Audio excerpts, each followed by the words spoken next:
बिस्मिल्लाहिर्रहमानिर्रहीम। अस्सलाम वालेकुम।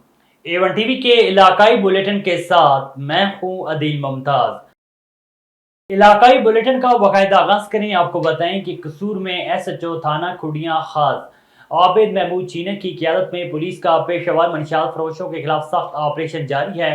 बदनामी जमाना मंशियात फरोश सदाम और दामा रंगे हाथों गिरफ्तार हो गया। मुलजिम के कब्जे से तकरीबन 1.5 किलो चर्स बरामद। मुकदमा दर्ज हो गया।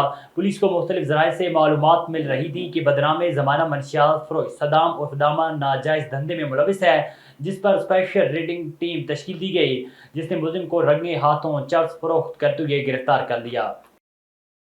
सीनियर साफी शहीद जान मोहम्मद मार के कातिलों की गिरफ्तारी के लिए प्रेस क्लब गवर्नमेंट की जानिब से प्रेस क्लब गवर्नमेंट के सामने एहतजाजी मुजाहरा करते हुए प्रेस क्लब के सदर सफ्तर सेतो और दीगर ने कहा है कि शहीद जान मोहम्मद माहर एक बहादुर और वर्किंग जर्नलिस्ट थे, जिसको हक सच लिखने पर कत्ल किया गया।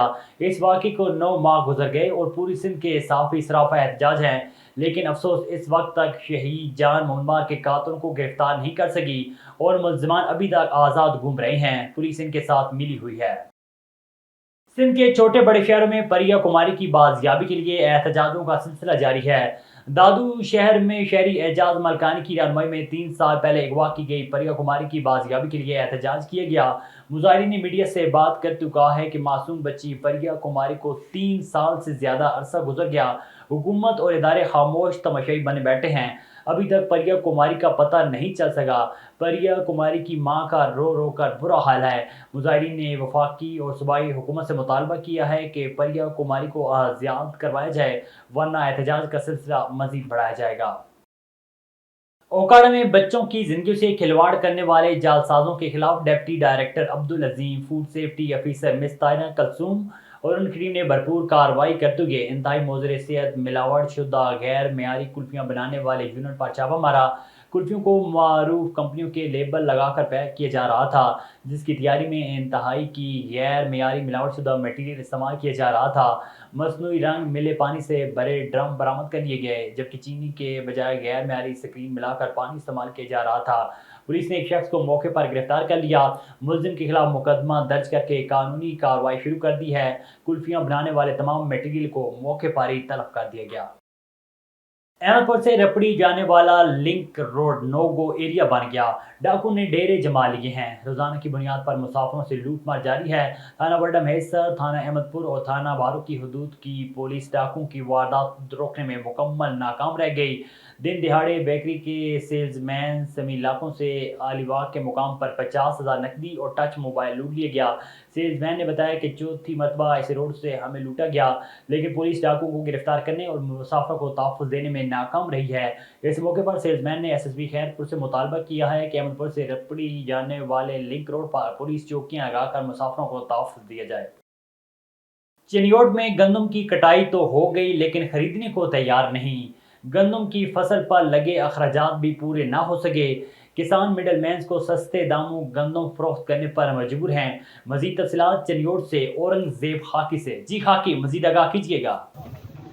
हाँ जी, बिल्कुल गंदम की कटाई अपने आखिरी मराहिल में दाखिल हो चुकी है। हुकूमत की जानिब से गंदम की खरीदारी मुमकिन ना हो सकी। किसान शदीद मुश्किलात का शिकार है। मेरे साथ एक किसान मौजूद है, इनसे जानते हैं। जी बताइएगा। गंदम जो है मंडियों में 2,500-3,000 में फ़रोख्त की जा रही है, जबकि अखराजात हमारे बहुत ज़्यादा हैं।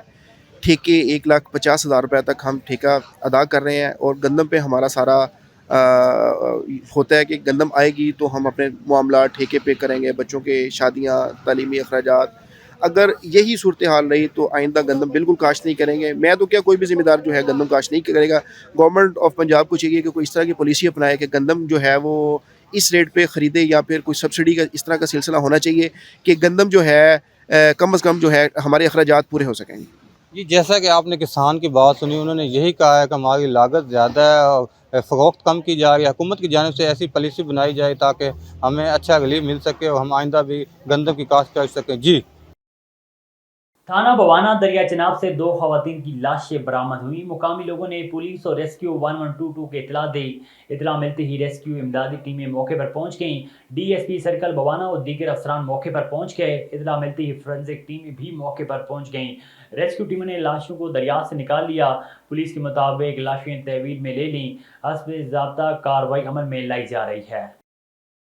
आगे बढ़े, आपको बताएं कि ठुल मुबारकपुर के नवाई गांव गजुमार में दीवार गिरने से 2 बच्चियां शदीद जख्मी हो गईं, जबकि 2 साला बच्ची को अस्पताल मुंतकिल किया जा रहा था कि रास्ते में ही दम तोड़ गई और जख्मी होने वाली बच्ची को तिब्बी इमदाद दी जा रही है।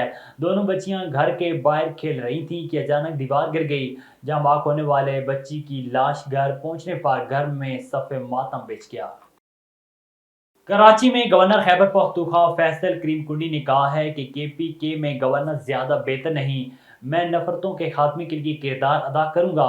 मीज़ान कायद पर हाजिर के बाद मीडिया से गुफ्तगू करते हुए फैसल करीम कुंडी ने कहा है कि इस वक्त पाकिस्तान को मुख्तलिफ चैलेंजेस दरपेश हैं। मेरी कोशिश होगी कि मैं खैबर पख्तूनख्वा का वकील बनूँ। हम नफरतों का खात्मा करेंगे। सूबे की गवर्नर ज़्यादा बेहतर नहीं, सूबे की तरक्की के लिए अपना किरदार अदा करूंगा।